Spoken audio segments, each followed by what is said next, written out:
Good evening, everybody.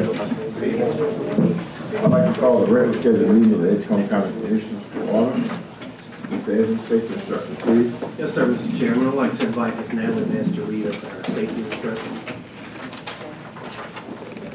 To provide for the safety of those attending this meeting, please listen to the following instructions in case of an emergency. First, please take a moment to note where your exits are. If an emergency arises that prompts us to evacuate, please exit this room in a quick and orderly manner through one of the two doors to your right, and then proceed to the nearest stairwell, directions to which are indicated by the exit signs.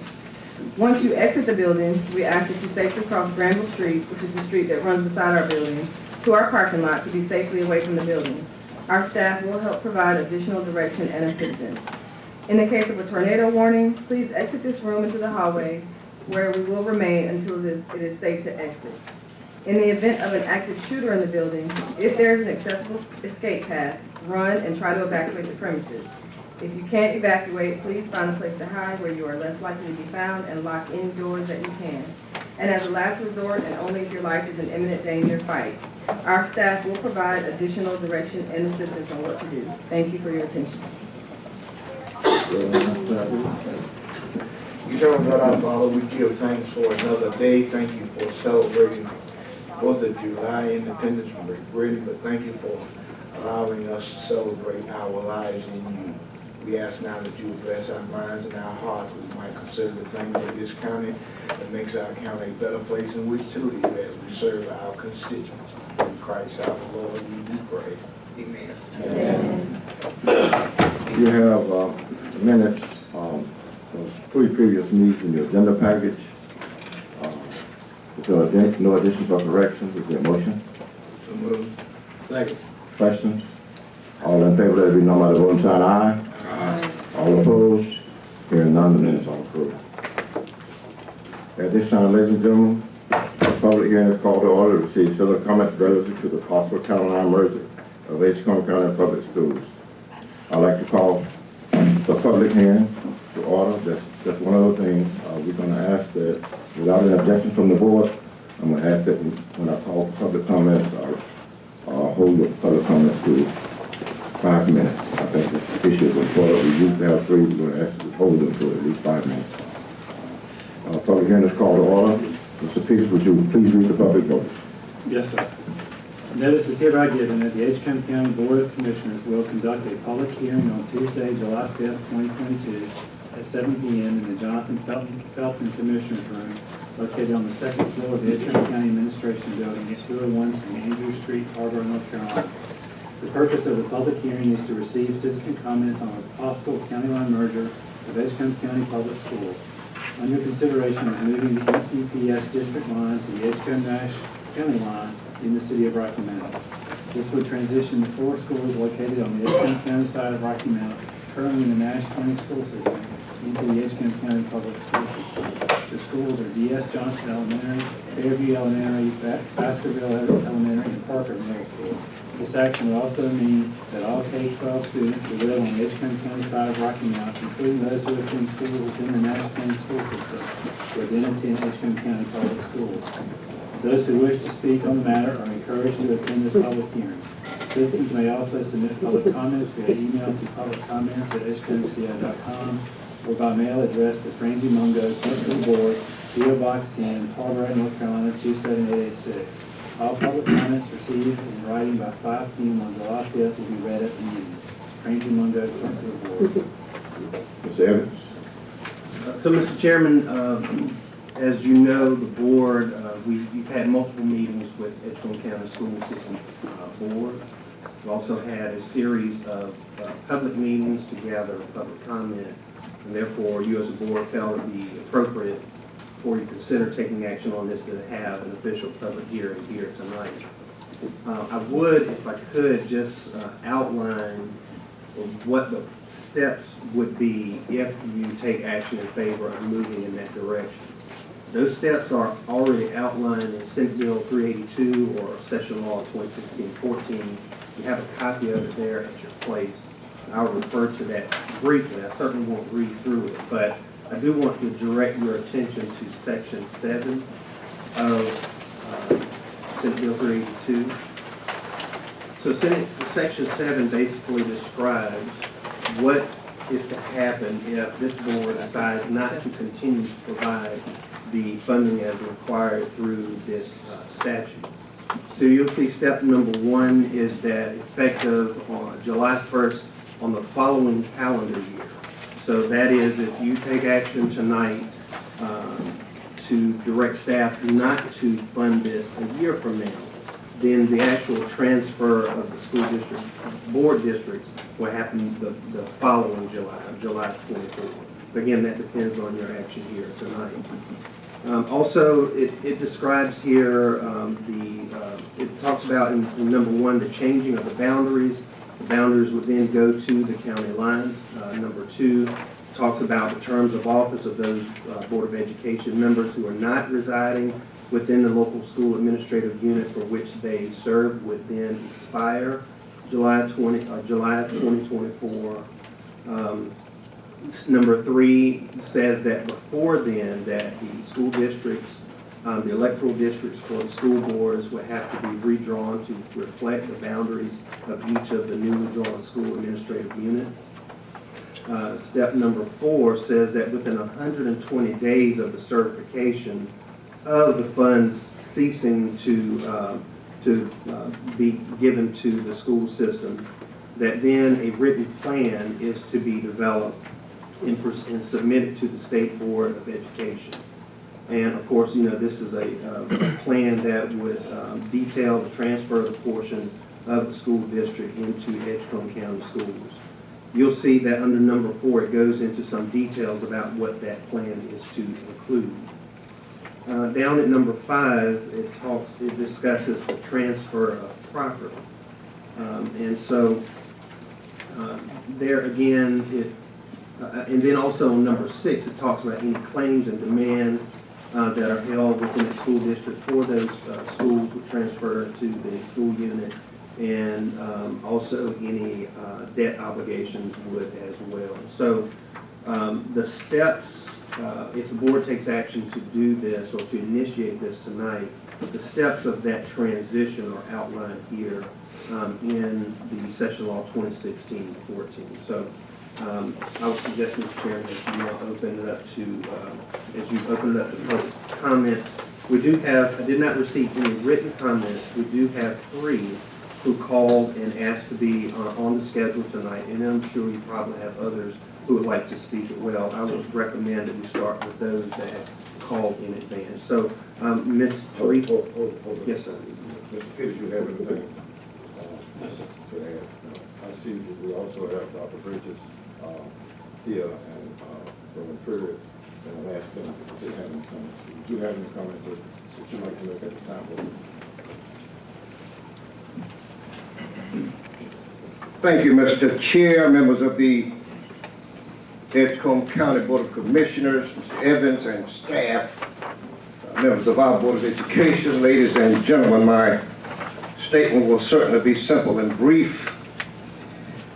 When we as members of the Edgecombe County Board of Education took our oaths of office, we swore or affirmed in that oath that we would provide the best, sound, appropriate quality education that we could possibly provide for all of the students in the Edgecombe County district. Not some, not when it was popular, not even when it was unpopular, not even when people wanted or didn't want it, but we swore or affirmed to make that commitment to provide that sound, basic, popular education. Mr. Chair, though we have no vote as a school board this evening, we still swear and affirm our commitment to the same, to provide the best sound, quality, basic education for all of the students in the boundaries of the Edgecombe County School District. I believe in our superintendent, her staff, our Board of Education. There's no question, I do believe that we can provide that sound, basic, quality education for all of the children within the parameters of the Edgecombe County boundaries. We're therefore asking this evening if you will give us an affirm vote to allow us to do that. Thank you.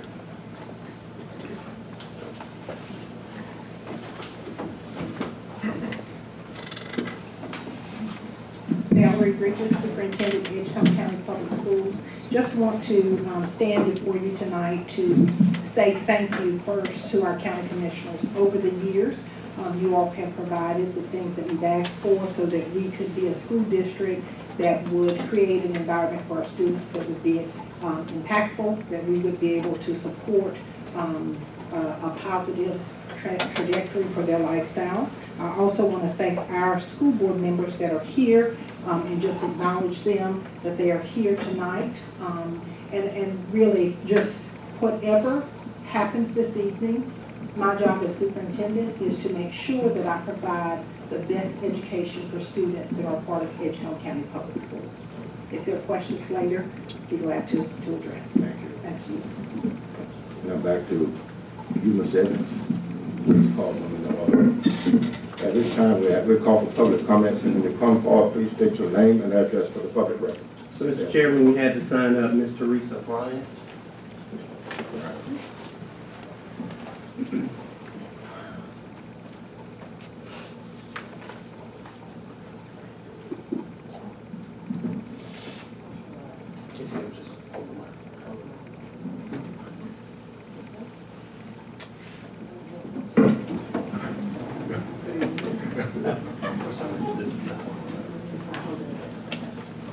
Good evening. Good evening. Good evening. Good All right, Mr. My timer here. I'm Teresa Deloach Bryant, and my address is 701 East Church Street in Tarboro. I stand before the board today to provide you with a perspective, hopefully, that may be more objective than someone who's really been in this. I know there's a lot of history of the individuals. I attended the May 31st meeting, and I listened to a lot of the history. Quite frankly, I probably would have ended a lot of the conversation. I'm pretty, let's get down to it. A lot of it to me is not helpful. Quite frankly, more harmful than helpful. I am someone who comes before you who is always, since I graduated from law school in 1993, during the time period when the mergers, Edgecombe, Tarboro, and Nash, Rocky Mount, those were going on, and it was something of interest in law school as a student. I've always been in favor of Edgecombe County providing education for the students in Rocky Mount. Always, okay? I was in favor of it when I came in on May 31st.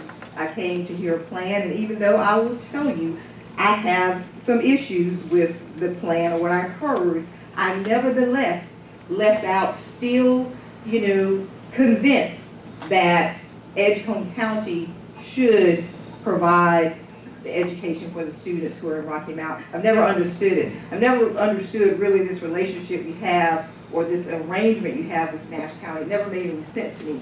Why can Edgecombe County provide education for students in Pine Tops or Ballagore or Tarboro, but there's something about Rocky Mount that you can't provide an education for them? I never understood that.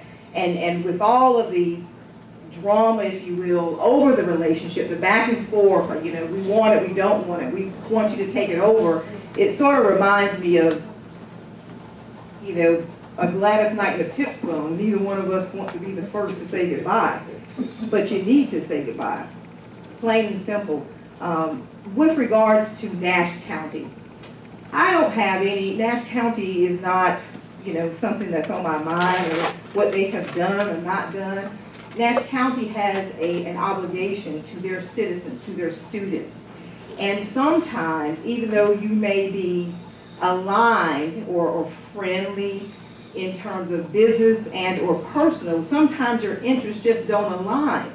And it would make sense that you're going to, or an entity has to be led by what would be best for whomever they serve. And so I have no issue with what Nash County has or has not done. I would say to you, they've done no more, no less than what you have permitted them to do. So I think that that discussion isn't really helpful. From the standpoint of relationships, there was a lot of talk I recall about relationships and, you know, ending relationships. Well, as long as you are fair, you are upfront with them, you're motivated to change this thing by purposes that are genuine and good. If you lose a relationship, I don't think you had much of a relationship in the first place.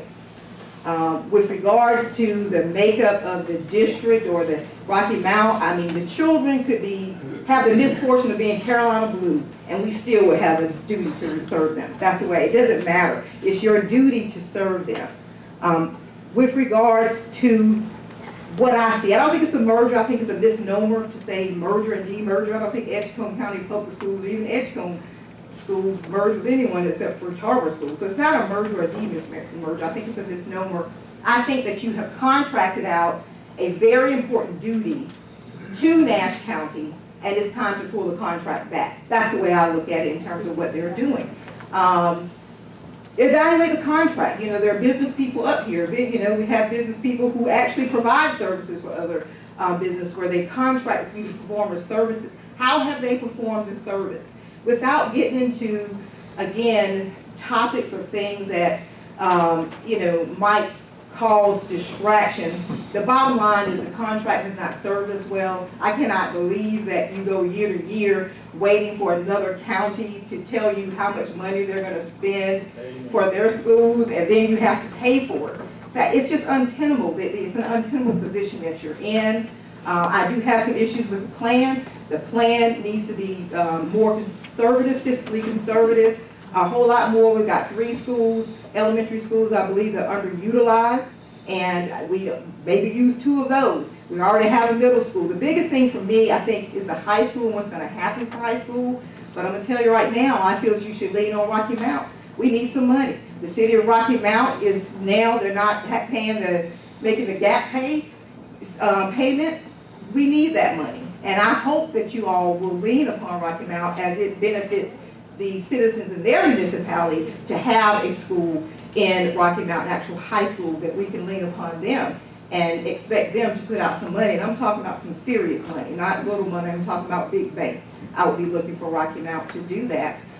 So I am in favor of it, and I'm in favor of it without having the formal plan. You've been compelled to do all kinds of things where you don't have a plan. You've been compelled to pay certain amounts. You've been compelled to take over probably things you had never thought about, but you did them. So instead of being compelled to do something, instead of being behind the ball, I feel like you need to get out in front of this thing. I think it's going to come up again in some format, some shape or form, whether it be funding, or whether it be, you know, disputes related to even Nash County wanting to continue this. It's not going to end. And so I'm hoping that my board will get ahead of it and do something about it and vote in favor, as I say, of pulling this contract back, doing it yourselves. I think that with regards to the school board, I am a former member of the school board. I have confidence that the school board will be able to provide the services. I think that from a messaging standpoint, I'm not someone who believes that starting off something like this, we can put it on, well, I have confidence in Dr. Bridges that she's going to do that, and I think Dr. Bridges is excellent. But I don't want a plan that's so unique to her where someone else can't do it, because we don't know what's going to happen. We never know what's going to happen. I don't want that. I also think that any type of, you know, trying to sell the plan based upon that Edgecombe County can do this or can do that when it comes to education, I think that has not been the greatest PR strategy, because we know we've struggled as a district. We have, so that's not the way to go. The way to go is, look, these schools are F schools year after year where they are. Why do we contract out? We can do as well or better, I believe better than what they've been doing there. And I also don't want to alienate the people who are there. You got 4 schools, you got staff that are there, they're probably worried about their job, what's going to happen to them, and we don't know, we haven't been in, so we don't really know what the situation is with them, why they have not performed as well as they have. So I think that there's some messaging issues. I'm always looking for consensus.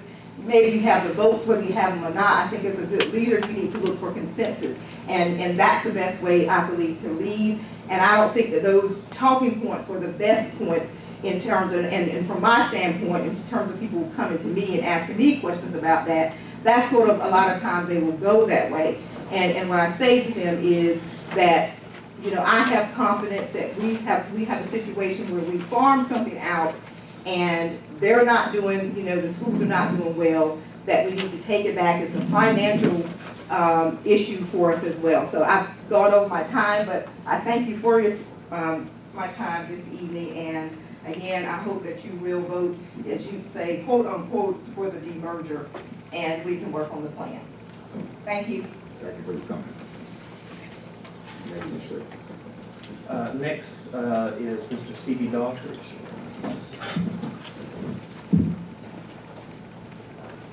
I like this one, not that one. And you prefer this? Thank you. I am C.B. Daughtry, your fellow commissioner, and I thank you, Mr. Chairman, and fellow commissioners, and our county manager and staff, and all those others that gathered here tonight. This time that I can express my approval of the merger. First, I'd like to ask you a question. Do you give a blank check signed to anybody? Would you, have you? I don't.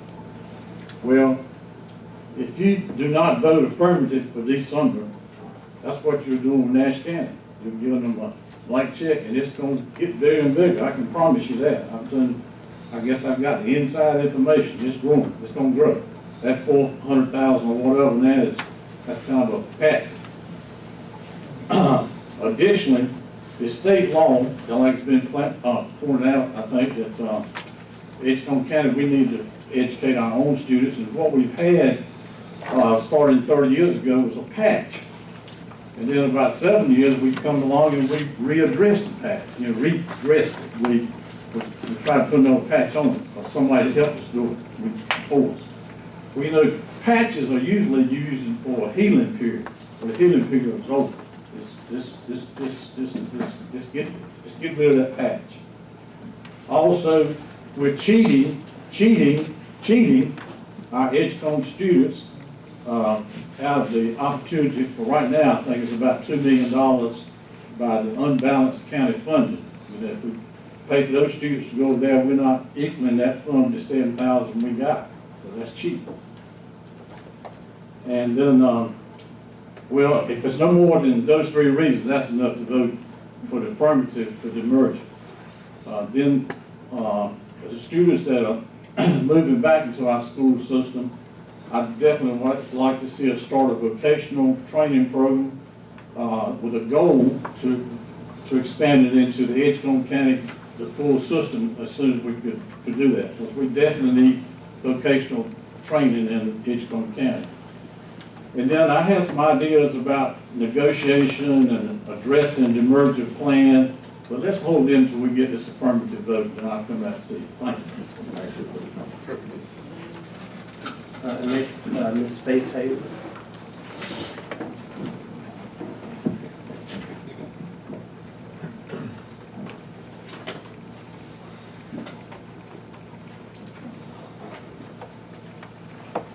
My name is Faye Taylor. My address is 240 Temperance Hall Road, Rocky Mount, NC. It's a pleasure to be here. I thought it was 3 minutes, and so I wrote it all down so I wouldn't go over my time. So if you'll bear with me, I will read instead of talk, which is what I normally do, because I can talk to the woman. So it's a pleasure to be here. Thank you to our Commission Board Chairman, the members of the board, Dr. Valerie Bridges, and all the guests for the performance and the opportunity to speak tonight on the consideration of a demerger between Edgecombe County and Nash Rocky Mount school systems. My community has asked me to represent them on this issue. I am proud of Dr. Bridges for her deep, caring, and enlightened approach as our superintendent. I want to make it clear that my love for Edgecombe County and the education of our children is extremely important to me. To do that, I'm giving you some background information. From teaching 8th grade at West Edgecombe to serving as an assistant principal at both Phillips Middle School and Martin Middle School, and then to being the principal at Bullock Elementary for 12 years. I have always enjoyed student education. After retirement, I even served on the school board. I was called to Toys Knot Middle School after I retired over in Wilson to complete a difficult year there, which gave me an insight of the differences in various school systems. After 13 years of being retired, I missed education so much that for the last 2 years, I have served at Edgecombe Early College High School under the wonderful leadership of Matthew Smith. Once again, health issues have forced me into this time a permanent retirement. However, I'm always going to be concerned about the education in Edgecombe County. There are several issues that concern me about the demerger. First, let's talk about teacher retention and hiring. Let's talk about school safety. Let's talk about the effect of the pandemic on the value of education. Let's talk about uneducated parents who are now choosing to homeschool their children. Let's talk about your financial concerns. And let's talk about student scores and the transition period. Qualified teachers are very difficult to find. When our supplement is 7%, they can go right over to Nash County for 11%. It would also be easy for Nash to choose the best of their teachers to fill their voids. The teachers who are now in their schools will be able to remain in the Nash County school system. We already have a shortage every year of teachers, and no parent wants to find that their child does not have a qualified teacher in their classroom. Teacher retention is a great concern and has been for many years. We'll also have to find teachers for those who leave the area we're talking about and go to the Nash County for keeping the large money. So that's even more teachers when we can't even keep our staff full as it is. In our community, we've had qualified teachers who've moved to another county after 1 or 2 years with us. Do we really know why they leave us? Often it's a lack of discipline support. Our teachers are stressed out. Talk to the teachers. After the previous school shootings, parents are extremely concerned about safety. They feel this area of Rocky Mount is high in drugs and gangs, and they look at the Rocky Mount police documents to reveal this, as well as when they talk to the police. During the 1.5 years of the pandemic that we had, many students did not get any education at all. They were given all the capabilities to participate in virtual learning. As an example, one second-grade teacher told me her students came to her this year with only 1/2 of a year of kindergarten, and many did not even know their alphabet yet. One teacher said she tested her students to determine their needs. Then she put them in ability groups so she could help them move. She was told she would not be able to do that. However, she decided that she was the one who had to answer for their education and learning. So following her heart, their growth scores, which I saw copies of this year, were amazing. Now, that's a true quality teacher. We need more like that. Before and after the pandemic, some parents have chosen to homeschool their children. Having taught 8th grade and knowing many of the parents in my community, I find it smart. I can't think of the right word. I didn't put it in there, I skipped a word. But knowing the past failures and inability of these parents to teach, that's a tremendous concern for me. And we talk about we want to educate every student. Well, we can't educate every student when things like that are taking place. To address the financial concerns, I understand that Edgecombe has had to send allotment dollars for each of these students to Nash County, and we also have to pay a percentage for their new buildings, which are often nowhere near Edgecombe County. However, if the demerger takes place, there will have to be a high school provision made because Southwest is overcrowded. There will also be great expense to repair their existing schools and assume any debts that they may have. Anytime students are in new circumstances, there are going to be lots of adjustments. For example, any substitute teacher will tell you how they are treated and tried when they are not the teacher who gives the students the grades. Do we really want to put the teachers we hire for their schools through this period of trial and error? Basically, our students now know their expectations, even though some choose not to appropriately participate. Again, as a lifelong learner and a lover of Edgecombe County for 55 years and of our school system, please carefully consider just how detrimental this change may well be for our county. Just this summer, I know of 2 families who have pulled out their students in my community. So, for teacher retention and hirement, for safety, for the effect of the pandemic on the value of education, for the uneducated parents trying to teach, for the financial concerns we may have, for the student scores that are much lower there and the transition. In summary, please consider all these concerns when making this decision. Our students and teachers are already having a difficult time at the best. Please think about having to get even more qualified teachers, retaining those that we do have, providing the best possible safety for our students, placing student value back on education, and keeping our education level up and moving rather than dropping for our county. Your decision will greatly affect so many in our county. Thank you for your time. I give a copy to the chairperson. Thank you for your comments. Thank you. Do you have anybody on this? That's all they had.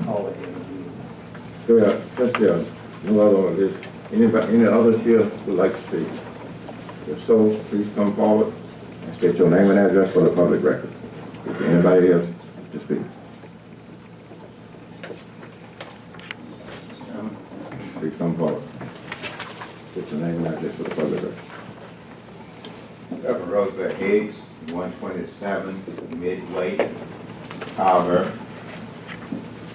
I have distributed some of these over the course of the last 7 years, and over the course of the last 2 weeks, we distributed over 1,000 of these in the community. And I'd like to personally thank the news media, band, as y'all see Carver, where this was done back in March the 5th of 2020, Telegram, Bronson. I mean, the talk has been put out there, so I can't think of anybody that can say that they haven't had the opportunity to hear about this.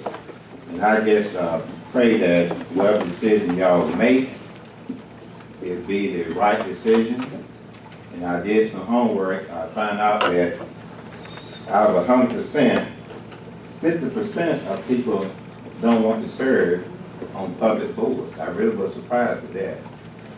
Another 30% want to, but for some reason they don't pursue it.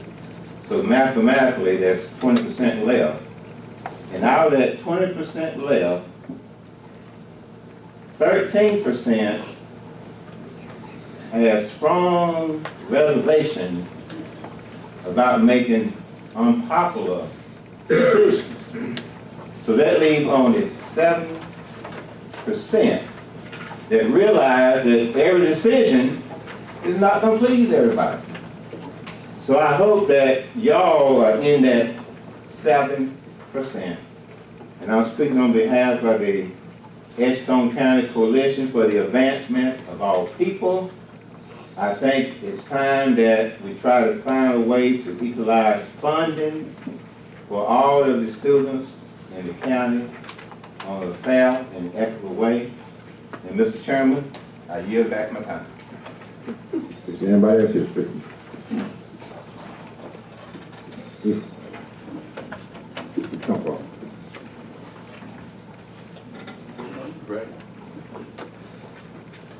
Good evening, Mr. Chairman,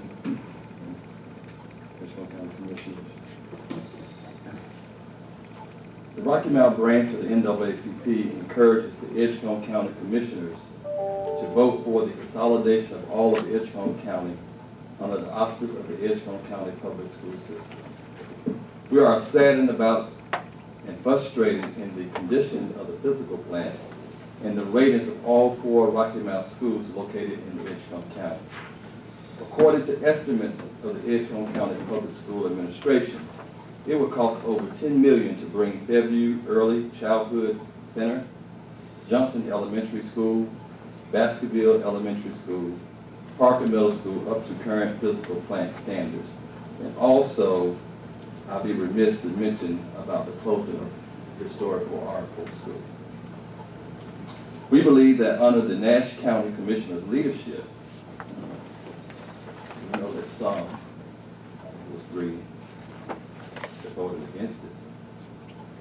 But under the Nash County Commissioner's leadership, the Rocky Mount Edgecombe schools have been intentionally underfunded in the physical improvement, staffing priorities, and programming creativity and support.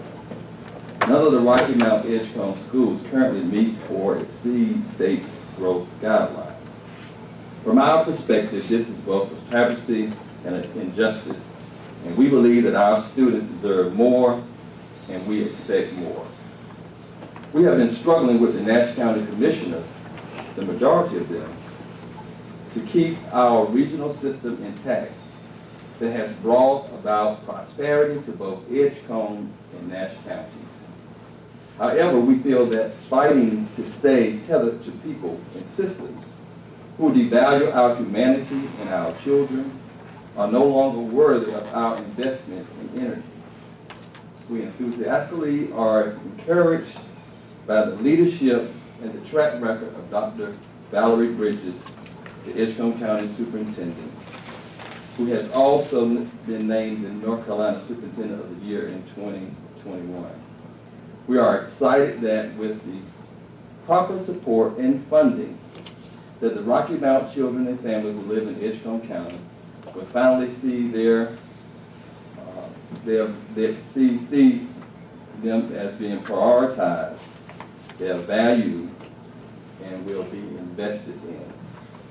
For us, justice comes with a shift of our economic, social, and political capital to consolidate under the United Edgecombe County. We believe that Nash County owes Edgecombe County. I can say that again. I would like to say that again. We believe that Nash County owes Edgecombe County and Rocky Mount millions of dollars that we paid, that they used to build and improve Nash County schools, for which Edgecombe County students would never benefit. Refund the money or repair the schools for which Edgecombe County residents paid for. And today, for those who don't know history, are destined to repeat history. Studying history helps us understand how events in the past made things the way that they are today. And so we look back on decisions that have been made in the past. That's why we're here today. And we hope that you will make the right decision. You heard the citizens today. We hope that you will make the right decision. And I have copies that I will leave with you for the record, that it will go in the record. Thank you for your time. Thank you for your comment. Is there anybody else that speak? Bronson Williams, 1230 Cookie Road, Rocky Mount, North Carolina. I stand before this board to talk about the public hearing in which we are in the midst of right now. To determine what is right, what is wrong, I think that is a huge battle that each board member has to really tackle with, because I would hope that no board member has come here tonight with a made-up mind saying what's the right decision, what's the wrong decision. But to listen to the constituents of this county, the children, I hope, would have been here to talk about what their school experience is, what their expectations is for our community as well. I find it somewhat disheartening that throughout this process, there's been limited conversation with Nash County School Board to understand what is, as Section 7 talks about, B, the transfer of all funds, contracts, obligations, assets, and liabilities relevant to the area to be transferred effective July the 1st from Nash Rocky Mount Schools Board of Education to Edgecombe County, including but not limited to the consideration of real property, furnitures, improvements, encumbered and unencumbered properties, equipment, buses, bands, sports equipment, textbooks, and other instructional material, library resources, computers, and supplies. What really bothers and concerns me is liabilities. There's been no conversation in the public community about what liabilities exist. We're talking about this thing from a financial aspect, but we have not really looked at the totality of what we're actually talking about embarking upon. We must do the full due diligence when it comes to what we're talking about. It's understanding history and understanding the true significance and importance of history. Because one, when someone asks, why are we here, we understand that, first of all, we're dealing with a city system that merged with the county type situation. And that's how Rocky Mount got into the funding, because Rocky Mount was funding those through a special school tax. And when that stopped, of course, the legislation did it. And at the end of the day, when you look at the law and talk about who's responsible for that, everybody's responsibility is to follow the law.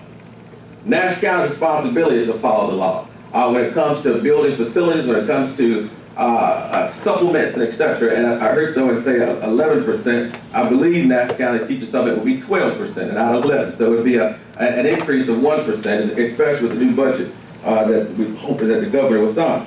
But there is a number of financial questions that I think is gone unanswered. I think there's a whole lot of emotional conversations in the community about what somebody might have done to somebody yesteryear, who was playing tic-tac-toe and who won and who lost.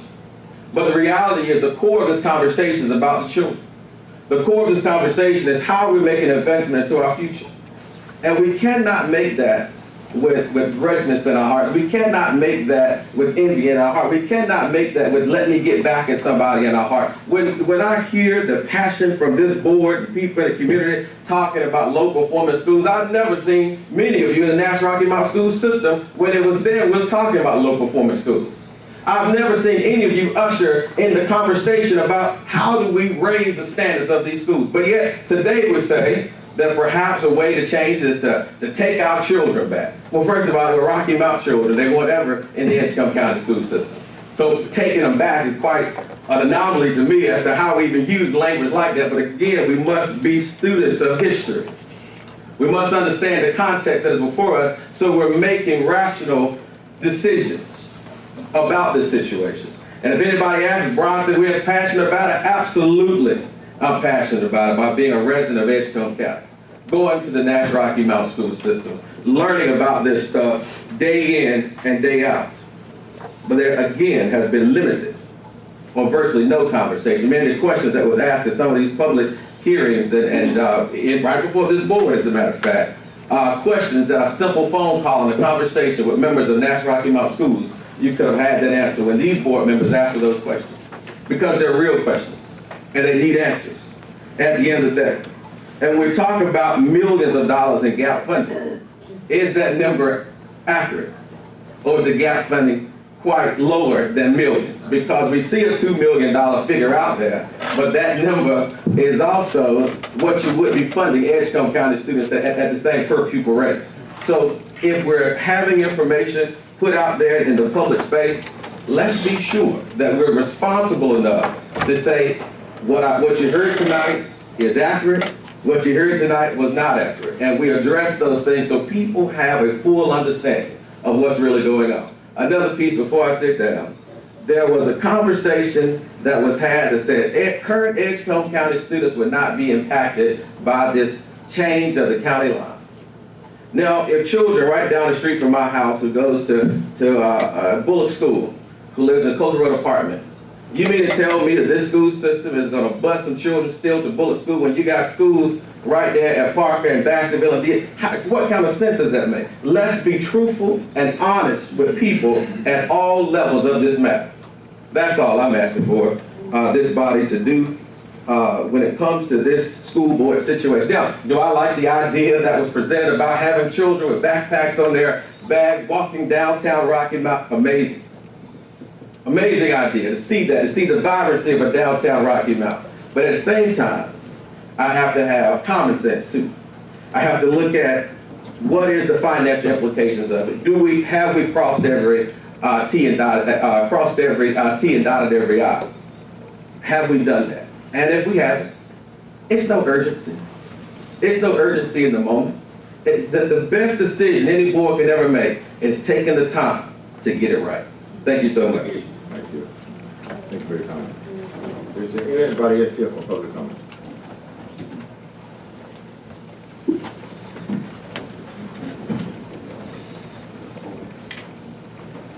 Good evening. Thank you. My name is Reuben Blackwell. I live at 912 Sycamore Street. Live in Edgecombe County most of my adult life now and pay taxes every year of that. I like to say, starting out, that I respect highly most of the folks that I know, the comments that they've made. As an Edgecombe County citizen and a Rocky Mount member of the City Council, my children grew up in Rocky Mount.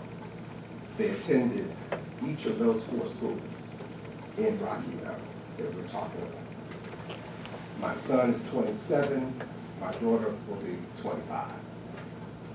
Those schools are in the same condition today as they were when my children were in those schools.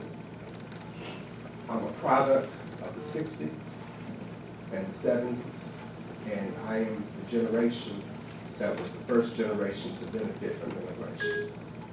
My children in Rocky Mount, Edgecombe County, grew up in more segregated school systems than I did.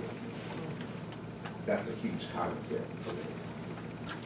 So when I look at what the issues are before us today, children in Rocky Mount are Edgecombe County citizens.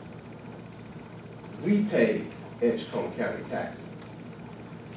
We have to look to Nash County to have the largesse and the conscience to treat our children as well as they treat their own. I can say as a resident and as a leader that's been in these meetings and conversations, the reason why some of us have not been in more conversations is because when we presented hard facts and truths, we were excused from the room. We were told our presence was not welcome. And in Rocky Mount, we were told our money was not good enough. So I'd say to you, how long do we wait to value the lives of children who are going to school in unsafe conditions, who are being raised up in systems that we know are not well performing, even though standards keep changing from the General Assembly? There is still some benchmark of success that's given. And we know for all the years that Nash Rocky Mount has had to improve those schools and the outcomes of education that every public school system is accountable to. They have failed miserably in Rocky Mount. I, for one, am not willing to wait and count dollars and time for more children to not matriculate successfully, for more dreams to not be able to be achieved, and for more folks to not be able to count on solid schools, building communities around them that create energy for young families to move into our city. Rocky Mount Edgecombe is being starved, and I ask you that you make some more room on your plate which we are willing to pay for, so we all can grow together better. Let's cut the bleeding. I love that reference about a blank check.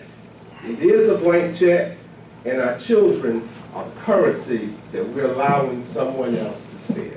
Thank you. I hope you support this resolution to move forward. I have confidence in the Edgecombe County School Board and their leadership and in your leadership. I think we can get it done. Every time we have our backs against the wall, we win. Let's work on it, sir. And gentlemen and ladies, thank you so much. God bless you. Is there anybody else here to speak?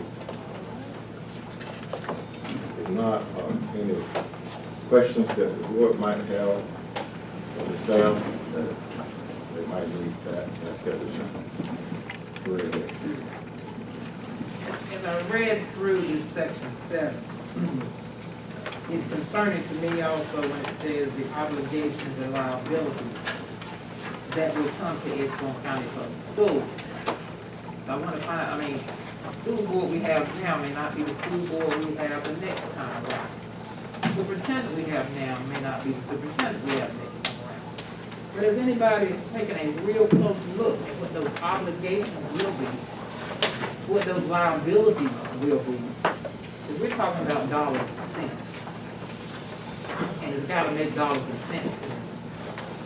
So I don't know if Privet or our superintendent can tell me the kind of obligations and liabilities that we're looking at, and has anybody actually paid attention to what those are, what they, or even the managers? And we can explain it. Well, I don't know the details of what that might be. I would assume that in general, they are talking about any debt owed or any payments that are due related to those 4 schools, which would not be unusual. Now, I don't know right offhand if any of those 4 schools have any debt. I don't believe that they do, but I believe that's what that section is describing. Yes, sir. It could also be any ongoing contracts that the school system has for operations. So I'm saying, has anybody, as of now, actually looked at what on the table now, the liabilities and all of that are on the table now? We So you're going into it blindly if we don't know what you're taking on. Because it says you're going to have to pay for all of it. Now, I go to some Edgecombe County schools that can't even get band uniforms now. You're talking about you're going to have to get band uniforms for those students that might be in Rocky now. It's just a whole lot of stuff being transferred to the school board of education. But I want to know that they say they could handle all of that. Because it's going to come down to them, not us. We'll make the decision, but they got to carry it out. If I could, I'll try to respond to that. This is the first opportunity. I've been dealing with this for over 30 years. This is the first opportunity that we've had, based on the change in the statute, to actually take the responsibility of our children. Nothing about this will change unless this board makes a decision to merge our system. The schools will get worse. It has already been stated that they will do that to the capital improvement. If you have go down Fairview and you look on the National Administrative Building, it says Nash County School System. That's in Edgecombe County. It's embarrassing. It's embarrassing to this board. We should I place no blame, any blame beyond this night, which is July the 5th, is to blame Edgecombe County for those schools. Blame them for these schools. I've heard different reasons why people said it shouldn't happen. But Ms. Harris, I say to you, in terms of this has to happen, even if there is debt, to assume it's going to be our responsibility, as has been stated, These are our children. And we have neglected these children our life for not bringing to our system. We owe no criticism to nobody but us if we fail to do this. And I'm prepared to make a motion. And I have, unless there are other comments from other board members. I have a comment. Go right ahead and make those comments. I will pass these out. I'm prepared to make this motion. And I'll pass it out, pass it down. Go ahead, Mr. Wood. I have a concern about the due process, as I said earlier, and the financial. We're going into it blind. We do not have a plan. The Edgecombe County, the schools in the Nash system that reside on the Edgecombe County side have about $10 million of needs. The existing Edgecombe County schools outside of Rocky Mount have $10 million worth of needs. We haven't been able to fix that. How do we think we can fix the 10 that's inside?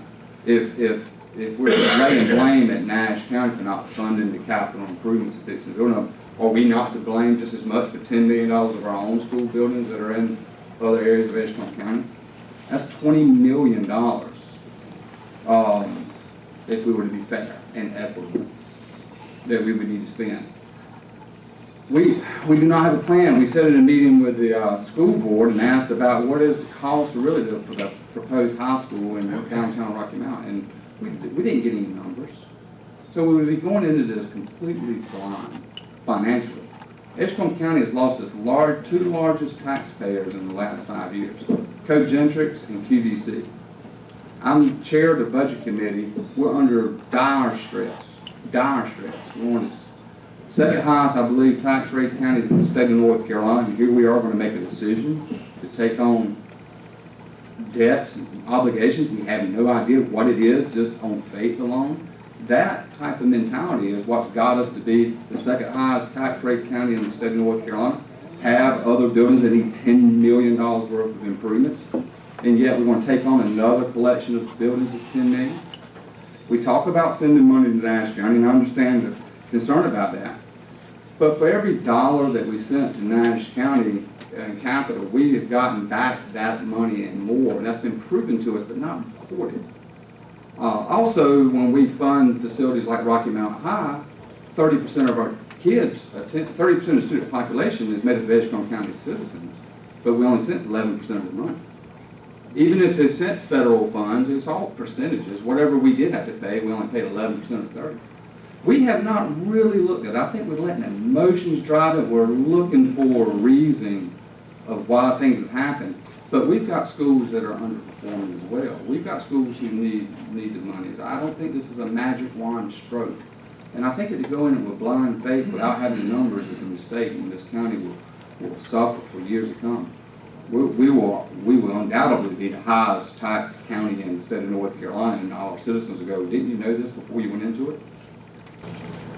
So. Anybody, another comments from the board? Go right ahead. I've heard a lot of people speak tonight. What I haven't heard is 1,700 students and their parents that haven't spoken tonight. And it seems as though we're jumping into something again. As Mr. Wooten said, we have no clue what's going to happen. It's been clear from the people tonight that they expect us to take these schools over and we're going to be able to work a miracle. How are we going to work a miracle? It's already pointed out. We already have schools that are in dire need. Well, I tell you, at the end of the day, and the bottom of the line is this. There's no good's going to come out of this as far as I'm concerned. We've got 1,700 students coming this way that really don't know what's to do.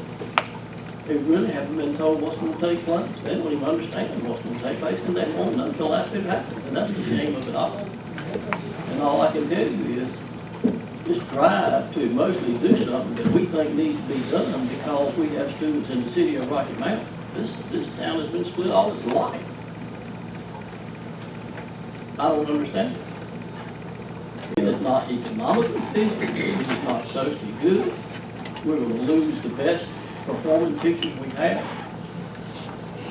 We're going to lose in every direction. That's just the bottom line. Now, we don't know who's right and who's wrong, but we'll sure find out. Unfortunately, it'll be way too late by the time we find out. If you jump off the cliff, there's no going back.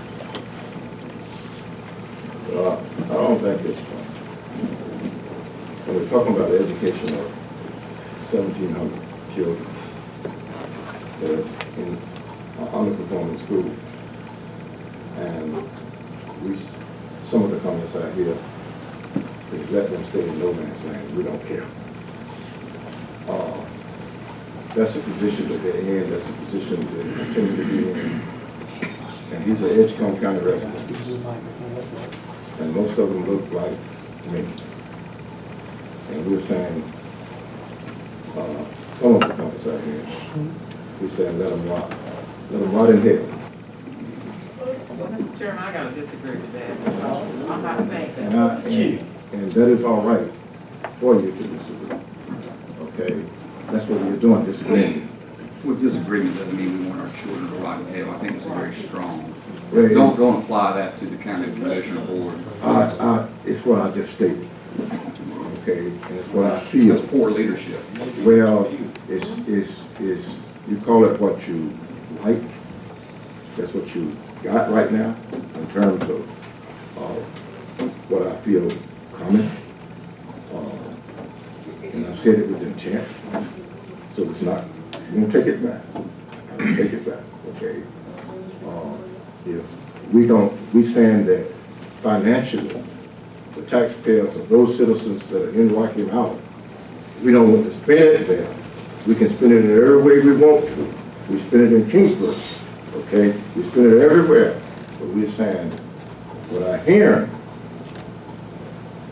hearing is we don't want to take care of those children. You're hearing what you want to hear. I'm hearing, maybe I'm reading it differently. Well, let me add this. Go right ahead. Unlike some of you, I have been in many of our Edgecombe County schools over these last 21 years that I've sat in this chair. And I know several schools that I can go right offhand, where the bathrooms don't lock, where the heat don't work certain times, where the air conditioning don't work certain times. And that's an Edgecombe County school that you already pay for on a regular basis. So my thing is, I don't want to stretch, I'm a taxpayer, I don't want to stretch myself or other taxpayers so far out when we can't even repair what we already have to take on more and more debt. I may not be in this chair come 24, 25, you know, but I have to think about right now. We couldn't even give the school board every penny they wanted this year for Edgecombe County Schools. Okay? So how am I gonna say we're gonna have all those pennies to make sure those schools get everything they need when I can't take care of what I already got? I want our children, and as you said, I care about those children just like the children who are Edgecombe County Public Schools. Those children have never been Edgecombe County Public Schools, but they're children. So we should feel the same about every last one of them. Which means I want them to have the best teachers, the best facilities, everything. So I'm not gonna say I want anybody to rot in hell, especially not a child. I don't want that put on me as a county commissioner thinking that way. But my thoughts are, I'm looking at obligation and liability. We are the second highest tax rate in the state of North Carolina. And the more you have to pay for, that's gonna have to climb up. I'm sorry. You're not gonna be able to leave it where it is. You got more debt, more obligations, more liability. I want Edgecombe County schools to be whole. But I don't want to put a whole lot on the Edgecombe County School Board. Superintendent saying she's got to take on all of these, as he said, blindly. I'm all about the dollars and the cents. If you show me a plan where we can pay those teachers a supplement more than 7%, because we're gonna need some teachers. They said we don't have any now. I've talked to a parent whose child was had a teacher, a sub for half a year. That's right. Okay? So I'm thinking about the future, even though I might not be involved up here. But I cannot go along to go, I've gotta see it, how it's gonna be paid for. Well, do this board intend to pay our teachers this year more than the supplement they're getting? No, but you're talking about, as it increases other places, you think they're gonna come over here to 7% when they can go across the railroad track? It's already that situation. That's what I'm saying. It's already that we're not changing any situation in terms of supplement. And you haven't showed us a plan of how many teachers it's gonna affect, how many actual students, how many principals, sanitation workers, all of that has to be a part of you making that decision to take on all of that. Well, as I understand what has to happen, if we move forward with this, that actually initiates the plan. The school, we authorize the manager and the school board to establish that plan. As Mr. Evans stated, for the first year, we authorize him not to pay it. And that's the triggering mechanism that goes in the following year, which we, 2023-24, is when we actually, you start developing a plan based on the action of this board. The plan cannot be developed or will not be developed until such time as this board authorizes it. And we authorize it based on motion. This board has not authorized the school board nor the manager to do that. I thought we did that 3 years ago. No. And when we gave them that $100,000 to investigate, I thought that was bringing us the plan. Oh, sorry. They came up with alternatives. They have alternatives. There is no plan. There will not be a plan until this board authorizes. And that, I'm not asking for a second on this. I would just read you what I've asked to be prepared. I'm not asking for a second. I move to declare that it's the intention of the board to initiate a county-line merger of Edgecombe County Public Schools beginning with the 2024-2025 school year, and to effect that transition for this board to direct the county manager to no longer appropriate current expense funds for capital outlay funds to the national school administrative unit beginning fiscal year 2023-24, and to authorize the county manager to prepare and execute any plans or documents necessary to establish a county-line school system for Edgecombe County Public Schools beginning the 2024 year. This is a motion that, according to the statute, will initiate what you're talking about. That would not be done unless this is approved.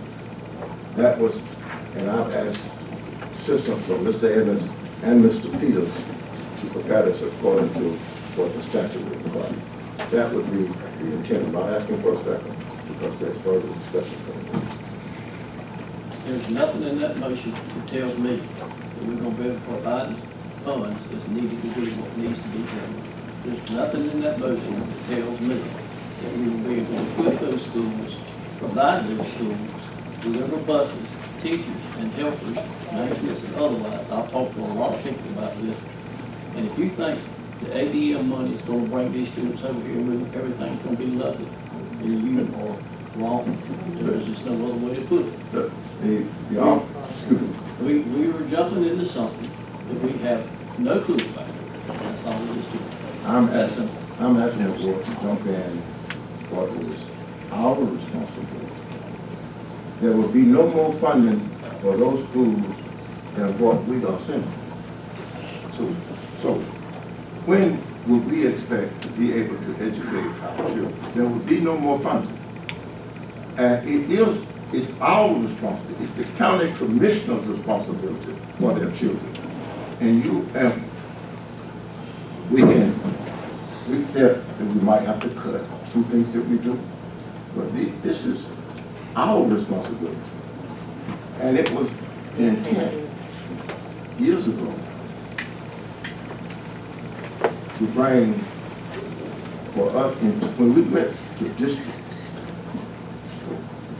so that we would bring people to this board that will understand the things that have happened to some citizens in this county and bring corrective action to this board. And it's time for us to, this would be, it's going to be a curve. This is a time to end this unfairness in terms of, I would agree with some of the things that our board members have said. We look at somebody blame. I'm not. And we blame Nash County for our failures. And our failures, that what I sound like I'm hearing, that we're unwilling to take the necessary action to make sure that our children, that we supposed to take care of. This one, not Nash County. Not Nash County. And I'm going to make this motion and ask for a second. I move to declare that it's the intention of the school to initiate a county merger of Edgecombe County Public Schools beginning with the 2024 school year. And to effect that transition for this board to direct the county manager to no longer appropriate current expense funds or capital outlay funds to the National School Administrative Unit beginning of fiscal year 2023-24, and to authorize the county manager to prepare and execute any plans or documents necessary to establish a county school system in Edgecombe County Public Schools beginning with the 2024-25 school year. Can I get a second on that? I'll second it. All in favor of the motion, let it be known by raising hands. All opposed, please raise your hands. What did we do? Motion fails. Next on the agenda. Next, Mr. Chairman, you have. Well, good evening, everyone. On your presentation summary, if you take a look at page 1, I'm going to read through some kind of requirements I have to say, and then I'll talk to you about findings, and then I've got a summary page in here of the numbers, and then I'll be glad to answer any questions you have of me. In significant audit findings, I'm going to run through some of those in just a moment. There were, thanks to some of the contract help that you hired, we had no significant difficulties in dealing with management, performing and completing our audit. There are no uncorrected misstatements, no disagreements with management. Management provided for representation letter dated June 13th. When aware that management consulting the outside accountants, auditors, etc. And then under other findings and issues is where the findings really start.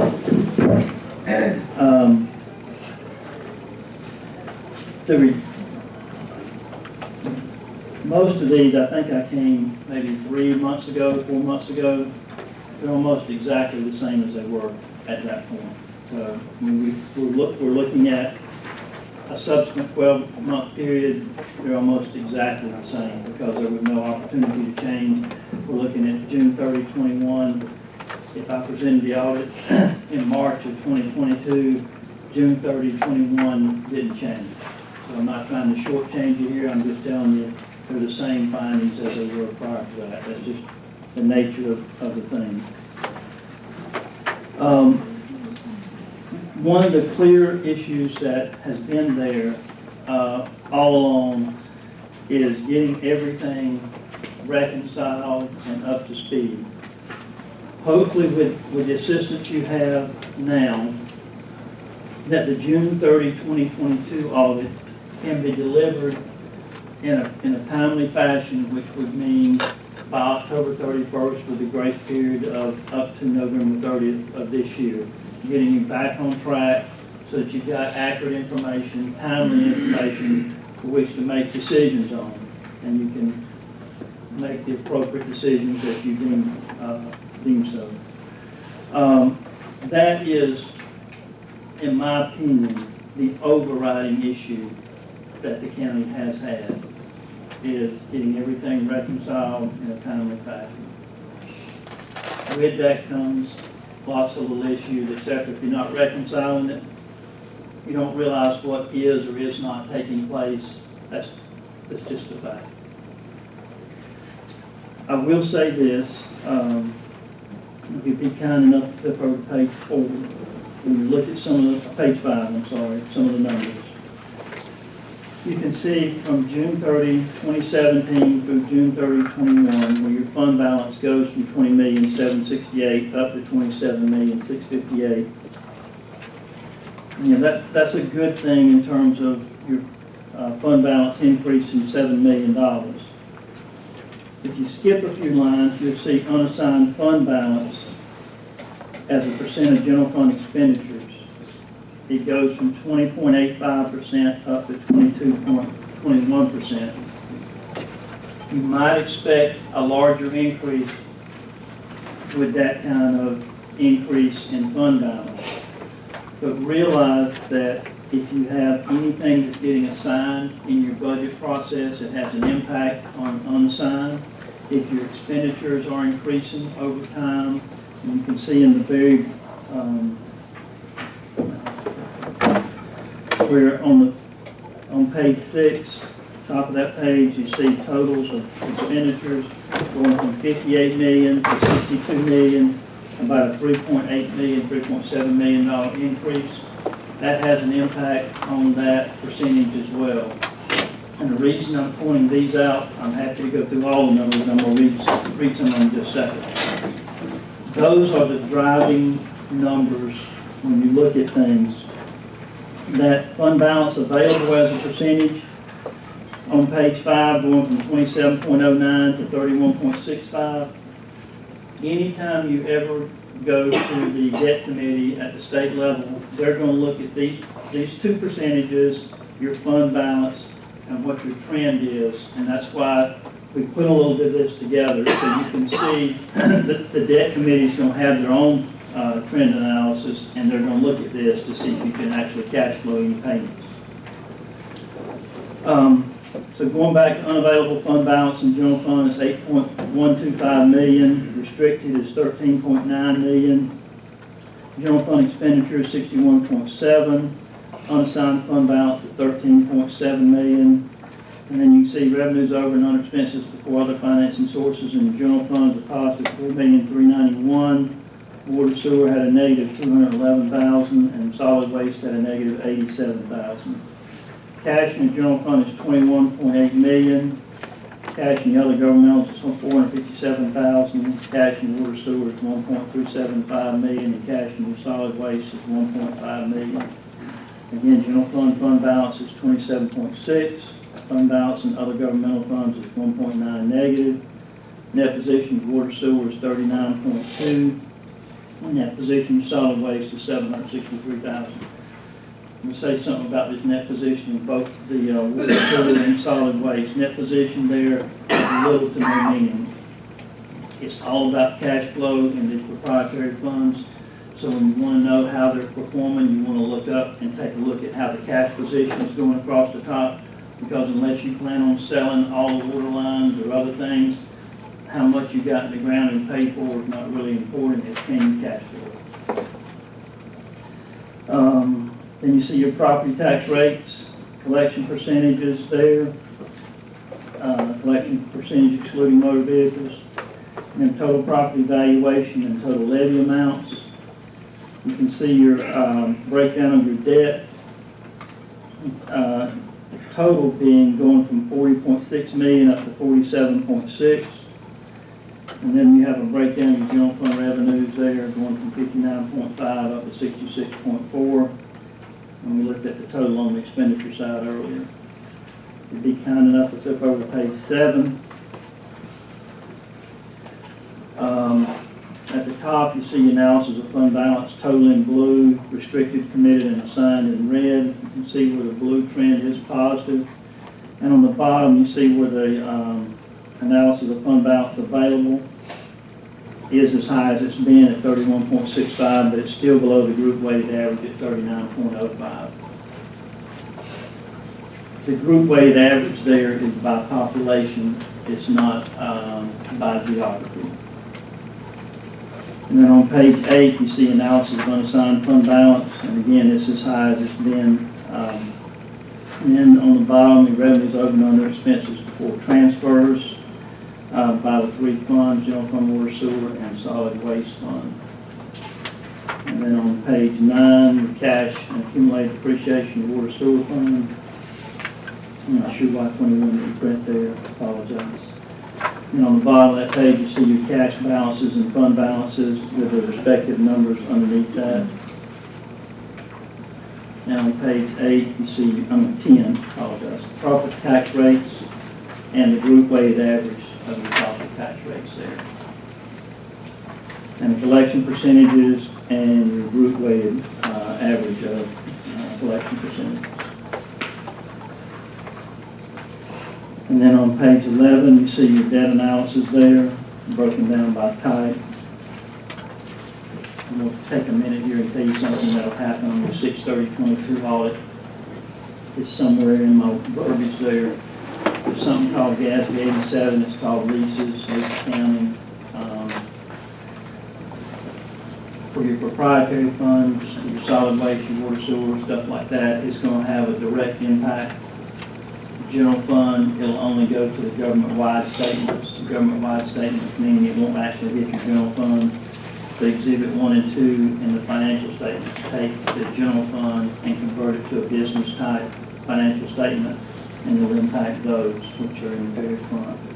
And what that GASB 87 lease accounting is going to do, it's going to take any lease the county has, either it's leasing something from somebody or it's leasing something to somebody. And using some criteria over 12 months, over a certain dollar amount, it's going to convert those to balance sheet items and debt items. Meaning it could be if you're leasing a building for 30 years at X amount, it's going to put that on the balance sheet as an asset, and the corresponding present value of that lease amount over that period of time as a liability on the balance sheet as well. Doesn't matter what I think or like, that's what's going to happen. It might distort some viewing of traditional financial statements. So if you're used to seeing, well, we only owe X, that might be true, but if you've signed a lease that says you're going to pay somebody for the next 30 years, and there's 20 years left, that's going to show up on the balance sheet as an obligation. On page 12, you see a breakdown of your general fund revenue and general fund expenditures. Obviously, your ad valorem taxes make up 51.5% of the general fund revenue. And you can, there's education, public safety, human services being the three largest one, I think, in your expenditure side. On these additional requirements, communication starting on page 13. These are the findings directly out of the audit report. There's 5 of them. I encourage you to read each one. What I do tell you tonight specifically is where it starts financial performance indicators of concern along with those first 5 findings. You have 45 days to respond to the local government commission on how you intend to address those issues from tonight. Traditionally, what you have gotten may be the local government commission sends out what they refer to as a unit letter. The unit letters are no more. Where it starts with financial indicators of concern, this is directly off the LGC website when we enter the data. And they're saying to us, tell the board, respond to us in 45 days. If you're not getting a unit letter, we want this responded to. So that's what this is all about. And you can see the first one on their concern is we want the audit report on time. Then there's a pre-audit process that they're expecting. And that's about making sure that everything's available in your budget before you spend it.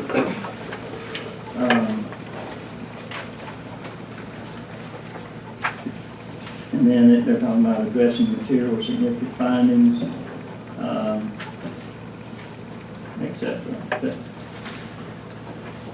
The big overriding issue, as I've tried to say to start with, is getting everything reconciled and submitted timely. hopefully we're on track to do that. I think in the last 4 or 5 months, we've got caught up with 2020 and 2021. We need 2022 to quote unquote kind of get back in everybody's good graces so you're free to do what you want to do. I'm happy to answer questions that you got of me. Any questions for Laura? Have we started on 22? Not to my knowledge. No. So you have on your agenda tonight the contract for his firm to start. We have had some preliminary conversations with John and a couple other folks trying to make sure we get a head You start. need a contract before you officially start. Yes, sir. Yes, sir.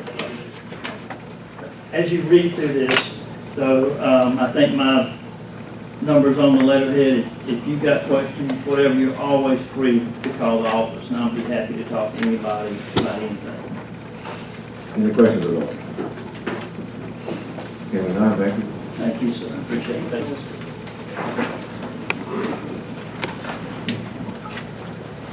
Next, Ms. Evans. Next, we'll have Ms. Tammy Heath, who's the Park Extension Director, who's going to introduce the 4-H representative to the North Carolina Association County Commissioners Conference this fall. Good evening. I have a pleasure of introducing Jolea Knight, but Jolea is going to be our representative for Edgecombe County to attend the North Carolina Association County Commissioners Conference. And I'll just tell you a little bit about what she'll do as a representative there. Along with the other 100 counties that will send representatives, she'll have the opportunity to attend some real colors like personality training, and the commissioners that attend that are also invited to work with the youth delegates to attend that, and they kind of see how different personalities work together. The other thing that I think that she's really looking forward to is she'll have breakfast with the commissioners, so that'll be another highlight of the conference.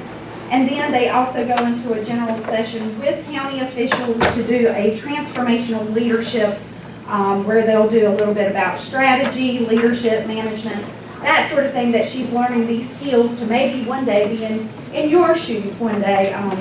And I guess the other thing that I think all kids need to take advantage of is that they also do county's bottom line. So it's a simulation game where she'll work with, as a county commissioner, to try to figure out how to manage a budget. So she's going to do this August 12th and 13th. So I'm going to let her introduce herself and tell a little bit about her. And then if you don't mind, finish up with a picture of mine. So hello, I'm a little nervous, so please don't mind me. And so, once again, my name is Jolea Knight. I'm 16 years old, and I'm a proud student at Tarboro High School, and I'm an upcoming junior. So I've been in 4-H for about 5 years now, and I love 4-H. You know, I love green. I saw a lady today. She said, "Talk about breakfast." I said, "Yes." We're the kids that wear green. So within 4-H, I do shooting sports. I shoot air rifle, archery, muzzleloader, and pistol. I also do public speaking as my presentation for 4-H, where I just won the 14th through 18th gold in my category in public speaking, where I'll be going to the state level in about a week. In this 2022 year, I participated in the livestock show and sale, where I showed lamb. And this year we won the 2022 Lamb Love Lake Grand Champion. A lot of things within 4-H. I do 4-H camp. So I just got back from Betsy Jeff Penn in Reedsville, North Carolina, where I was the LIT, meaning leader in training. So I was a training counselor, helping with the kids, and I love kids, and I just love being outside. So that was a very, very great experience for me. Another thing that I did about 2 weeks ago was a camp called Citizenship Focus, where we met legislators in Raleigh, North Carolina, and it was very fun. I got to learn a lot of new cool things about kind of what you guys do as well. I am now enrolled in the agriculture program here at ECC in Tarboro, North Carolina, and I'm so excited about starting my junior year and learning more about agriculture. I think that Ms. Tanya always likes to brag about how I want to go to college and be in the agriculture field, learning more about cows and lambs and pigs and goats and what we do as 4-Hers here, and so much more things that I do within 4-H. You ask me, I can tell you a lot of stuff. But once again, I just want to say thank you guys for inviting me this evening, and I would love to see you guys at the breakfast for our commissioners meeting. Any questions about what I do with this or anything? You did an excellent job. Thank you. And I'm looking forward to having breakfast with you, and I want to thank Tanya. We talked about it before, that it would be nice to bring the student that's going before the board, so that I know who to look for when we get there. So I'm so excited that you're gonna go and represent Edgecombe County. And I'm glad that you love voice. I love voice. Thank you. And I love that you love purple. Yeah. You said you wanted a picture. Yes, if you don't mind. Come stand. Stand by. You can come too, so I'll take a picture. Do you want to come with us? Oh, no, I'll get. And this will be, how I didn't have it. Just so they can see you. Yeah, I was thinking. Did you see all of them? Oh, that's good, yeah, that's great. All right. Got it? Got it. Thank you very much. Thank you for what you do. So you can put it in your phone and send me a pic. So we can make sure we get up. Just try to find somebody. Thank you.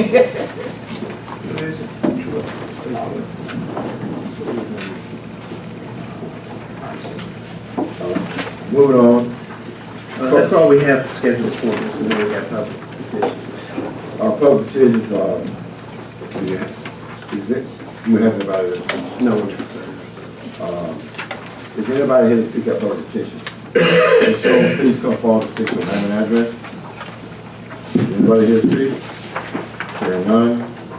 Moving on. Go ahead, Ms. Evans. You have on your agenda tonight, we plugged in for approval of budget amendments, but in fact, we don't have any budget amendments to present to you tonight. Well, it is the first of the fiscal year, so don't get too excited. We're sure to have some next. Item B on your agenda is regarding health department fees. As you know, we do regularly review our fees, and all of our departments have fees, including the health department.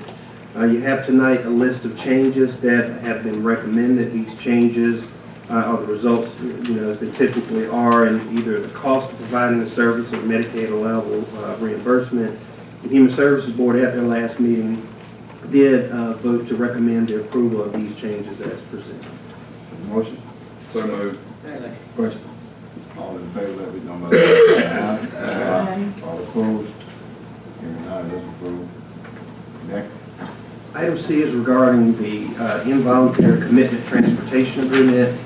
General statutes require that cities and counties adopt what is known as an involuntary commitment transportation agreement regarding the custody and transportation of residents in involuntary commitment proceedings. This agreement addresses the chain of custody and the responsibilities of the parties involved. Sheriff Atkinson's staff drafted what you have before you and reviewed it and presented. I recommend that you approve the involuntary commitment transportation agreement as presented. Is this, Second. questions? Is this, standard agreement?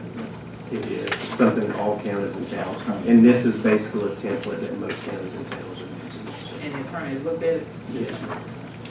Any other questions? Is there anything different from what they, how they normally do? This basically codifies the typical practices of the Any other questions? All in favor, let it be known by voting sign aye. Aye. All opposed? Hearing none, that's approved. Next.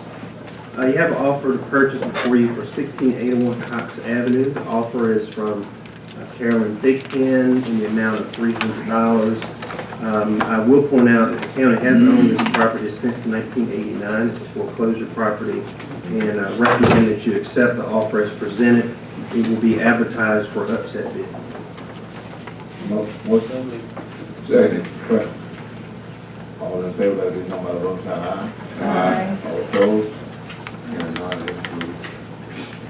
Item E is regarding creating a deputy tax administrator position. As you know, we reorganized in 2013 to better align the work of the collector and assessor's offices. In doing so, we created a tax administrator position.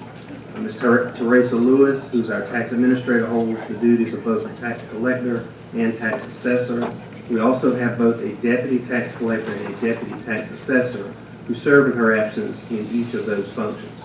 To provide better continuity of operations of the overall functions of the tax administration, I would like to transition the deputy tax assessor position to a deputy tax administrator position. To do so, the deputy tax administrator position needs to be created. Therefore, I recommend that you approve the addition of the deputy tax administrator position, which is included in your agenda packet, which would be a grade 22 on our pay scale.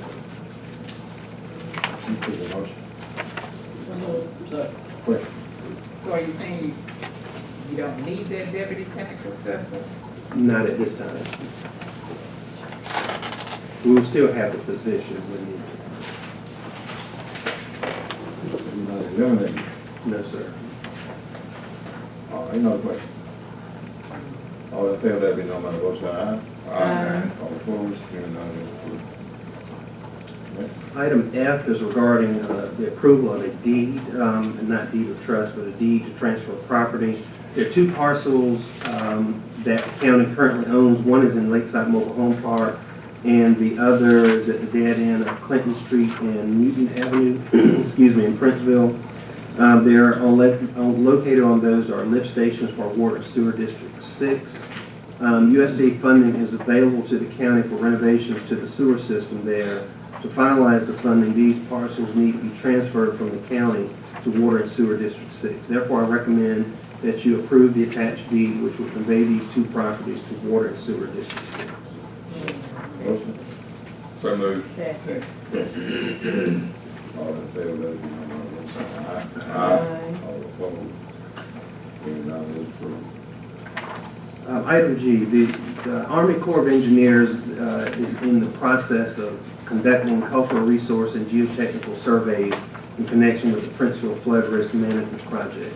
They are requesting the county's permission to enter the property identified in the attached right-of-way for a period of up to 12 months to conduct this work. I recommend that you approve the attached right of entry for survey and exploration and certificate of corporate authority. Question? All in favor, let it be known by the vote, say aye. All opposed, hearing none, it is approved. Item H, during both your budget work session and the public hearing for the budget, I presented a recommendation to increase solid waste fees, including raising the construction and demolition fee from $46 to $50. However, in error, we did not change that on the solid waste budget ordinance that you adopted on June 27th.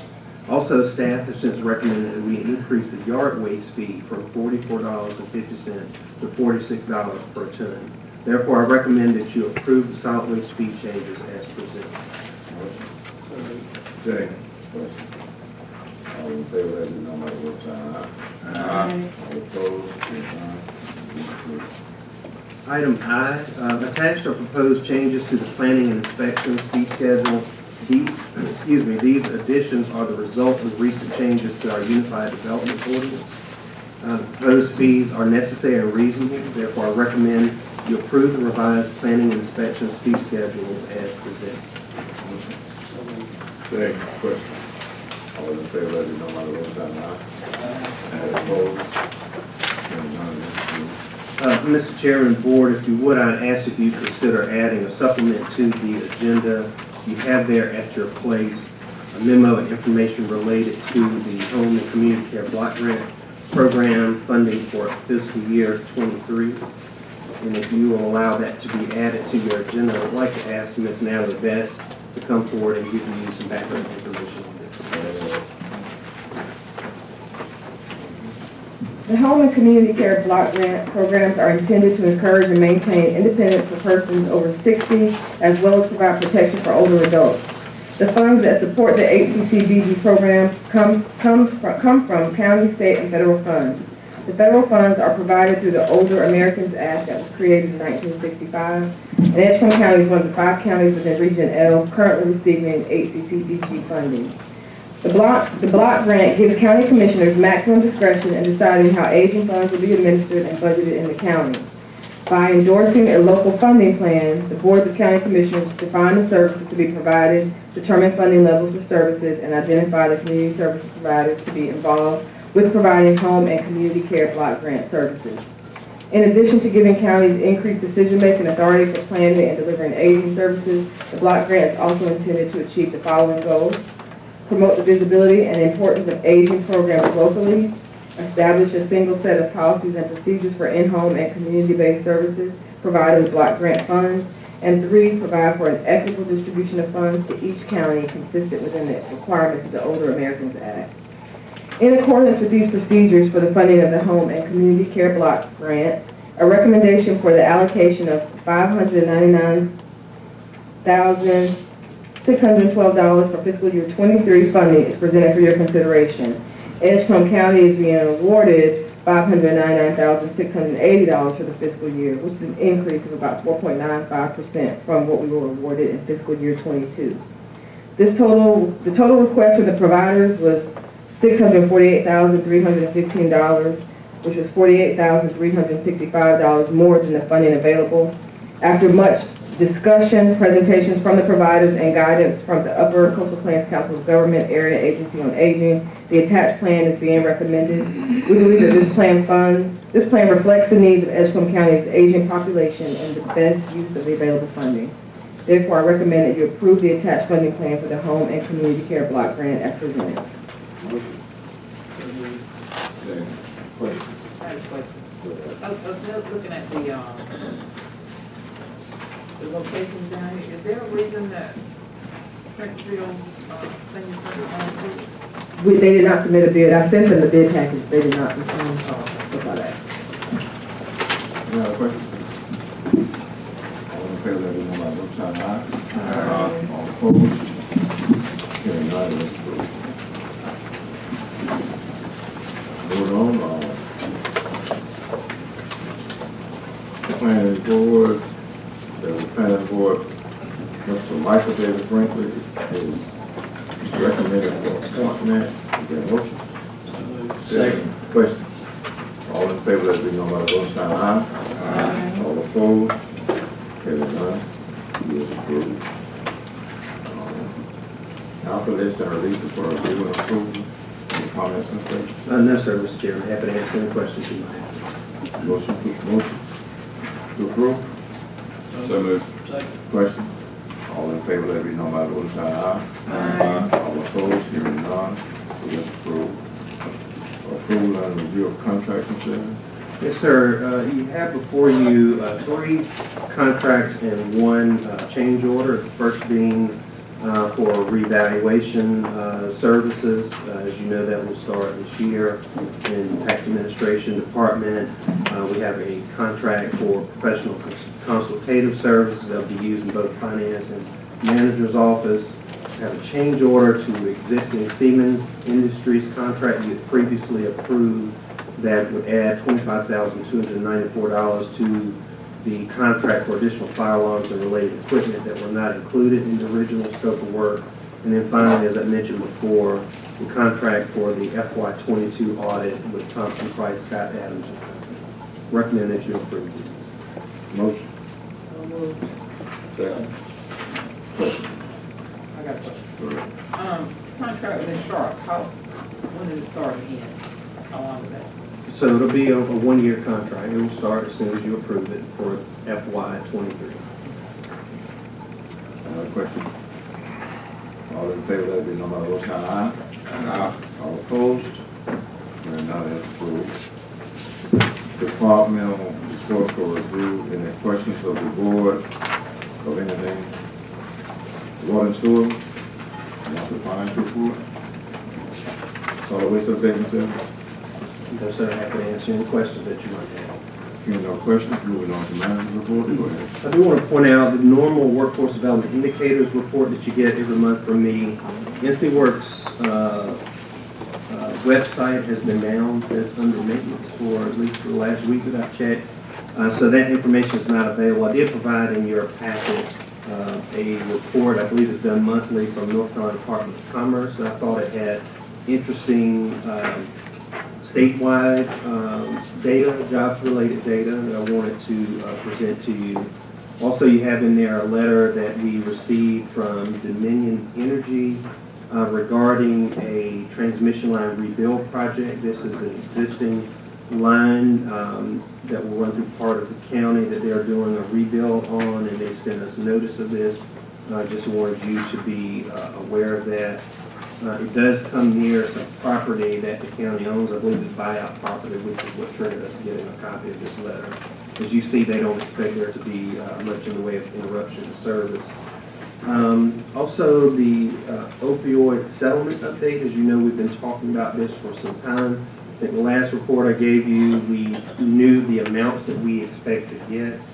We have received the first allocation of $103,203. We will get the second allocation, it says sometime this summer. So you will have both of these amounts available to us in FY23.